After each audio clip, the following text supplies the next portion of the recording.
حضرت محمد صلی اللہ علیہ وآلہ وسلم نے فرمایا عمل نیت ہی سے صحیح ہوتے ہیں، یا نیت ہی کے مطابق ان کا بدلہ ملتا ہے، اور ہر آدمی کو وہی ملے گا جو نیت کرے گا۔ پس جو کوئی اللہ تعالیٰ اور اس کے رسول کی رضا کے لیے ہجرت کرے، اس کی ہجرت اللہ تعالیٰ اور اس کے رسول کی طرف سے ہوگی، اور جو کوئی دنیا کمانے کے لیے یا کسی عورت سے شادی کرنے کے لیے ہجرت کرے گا تو اس کی ہجرت ان ہی کاموں کے لیے ہوگی۔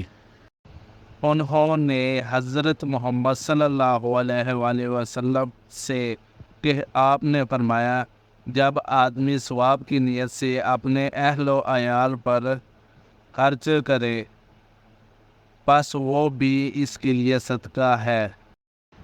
حضرت محمد صلی اللہ علیہ وآلہ وسلم سے میں نے نماز قائم کرنے اور زکوٰۃ ادا کرنے اور ہر مسلمان کی خیر خواہی کرنے پر بیعت کی۔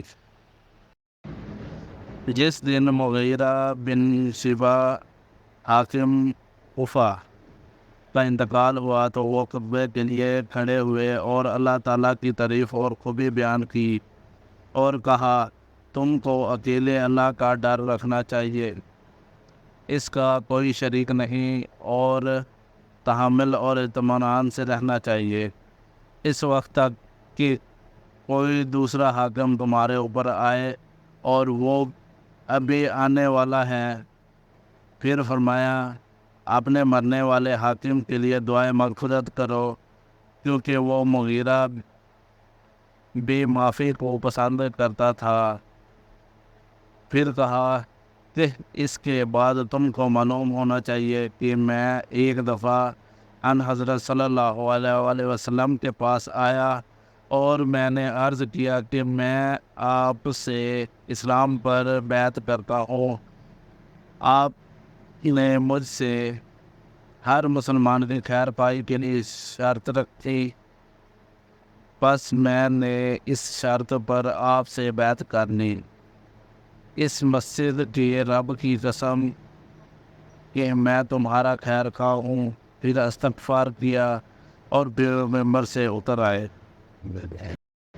ایک یہودی نے ان سے کہا کہ اے امیر المومنین، تمہاری کتاب قرآن میں ایک آیت ہے جسے تم پڑھتے ہو، اگر وہ ہم یہودیوں پر نازل ہوتی تو ہم اس کے نزول کے دن کو یوم عید بنا لیتے۔ آپ نے پوچھا وہ کون سی آیت ہے؟